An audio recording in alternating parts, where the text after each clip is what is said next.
I'm delighted to introduce our first speaker, which is Adam Winstock, who so many of you know, from University College London, and he's going to give us currently in 10 minutes, I said I was going to cut him down to 8 now if he was very bold, on the Global Drug Survey 2019. So round of applause for Adam, please.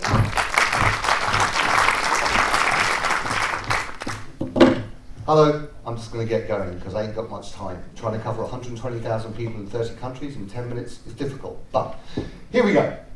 A is for alcohol. There's a problem working with the media. You do serious research of serious public health impact, and what does the British media do? They go, Brits get pissed more than anyone else in the world, and I did 17 radio interviews explaining why English people drink too much.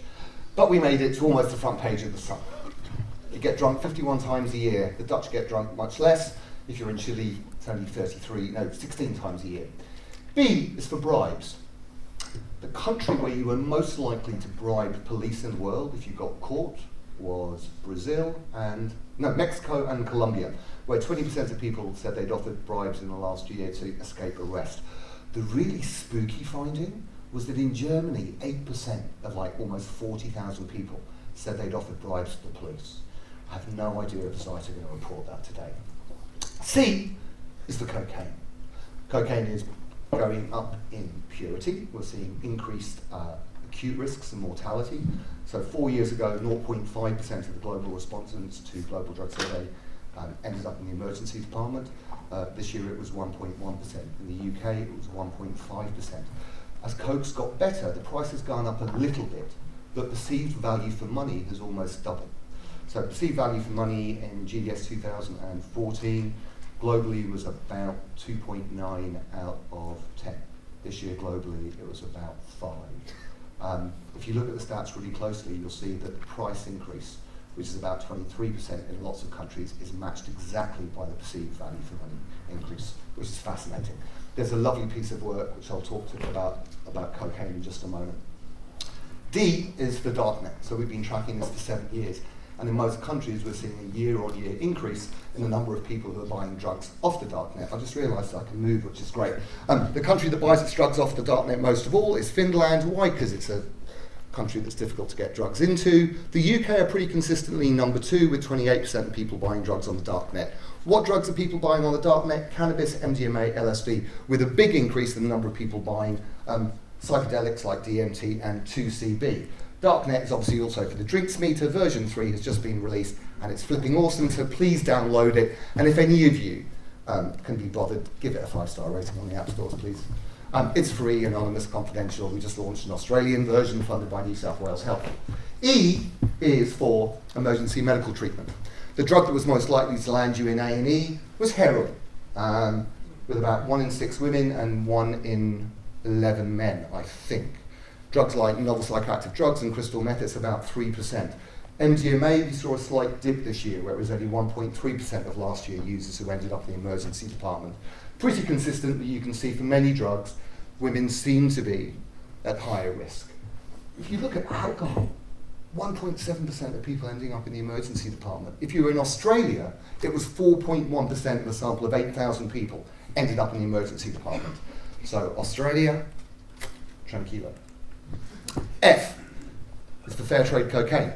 So our partners in Mexico, Colombia said, hey, could you ask some questions about fair trade coke? We went, of course we could. So the question was, would you, so 20,000 people around the world, would you support a fair trade cocaine market? 70% of people said yes. I think only about 15% of people said no. And then we said, would you put your money where your nose is? Would you pay more?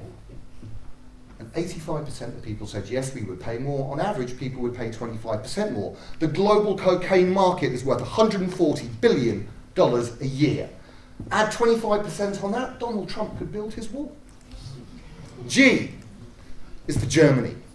We get so many people from German-speaking countries. A couple of really weird things. So in the alcohol section, we didn't just ask whether you got drunk, we asked whether you regretted getting drunk. And if you're if you're a woman from a German-speaking country, you regret getting drunk 33% of the time.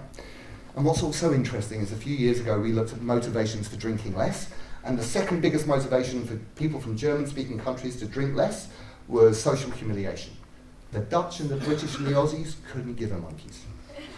H is for honest conversations. That's what the Global Drug Survey does. And although we sometimes get hit by the media coming out with silly guidelines, lots of people involved have been able to do really good public health work with their newspapers in discussing things that are really important to hopefully influence policy and behaviour. I is for India. We are not a general population survey. The sample size varies hugely, but for the first time ever, we got India on board. Only in English, but with the second biggest newspaper in India, and we're now planning on translating into Punjabi and Gujarat. But India's got a population of 900 million people. We had 850 people. So our sample representative was 0.0000094% of the population. So don't look too closely to the Indian results. J is for this amazing man, Jason Ferris, who's our chief biostatistician in the University of Queensland, whose life and marriage and family I decimate every single year for 6 weeks of the year. So I'm putting that there as a way of paying respect.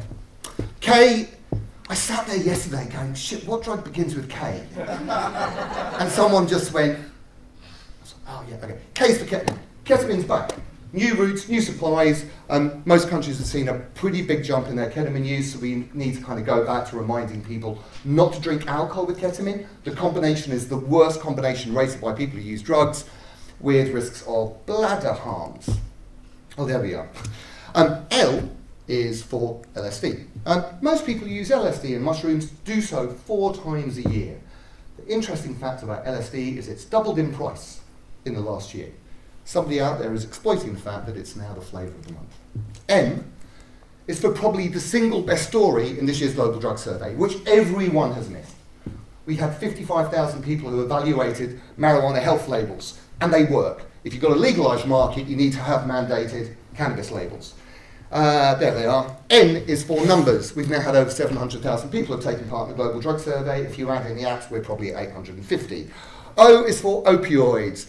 The UK, Australia and America, 30% had used opioids in the last year. Over 50% of those people said they'd got high in the last year.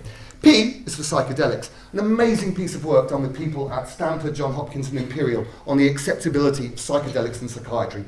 Go to the website, read the piece in the blogs, it's fascinating. Q is for questions, they'll be at the end. R is for redosing too soon. With better quality drugs and consistent pills, we need to focus on how people use MDMA. And I've had a lovely conversation with Jout. We're going to look at redosing in this year's coming drug survey. S is for the next speaker, who's going to talk about something fascinating, so we can quickly move on. T is for tobacco. 4 out of the top 20 drugs used in the world are tobacco-containing products. And still, 65% of people around the world use tobacco when they smoke cannabis. You don't have to give yourself cancer and additional dependence. Get yourself a vape pipe or skin up without tobacco. U is for unexpected findings. 58% of people said they'd ever bought a drug off a woman. People in Canada in the last year were more likely to have reported the use of cannabis than alcohol. In Colombia, people reported higher last year use of LSD than cocaine. V, value for money. Best value for money drug in the world? LSD, despite the fact it's doubled in price. Cocaine and alcohol bought in bars, almost the same value for money. W, for all the wonderful people who help GDS. There's the core research team, Larissa's here, and then loads of other people. So Angeli, data engineer, we've got kind of Alex who's going to go and talk, we've got Emma cuddling her cat, Judith, and loads of other people. Like, there's so many people, and just GDS would not exist. So this is my way of just saying thank you to everyone. X is for XTC. Just got a pretty happy, stable market. I think maybe people are starting to use a little bit more safely. Netherlands have got the cheapest MDMA in the world, €5 a pill, about €20 a gram. Everywhere else it's double. Or if you live in New Zealand, it's going to bankrupt you. And that's it. And the end.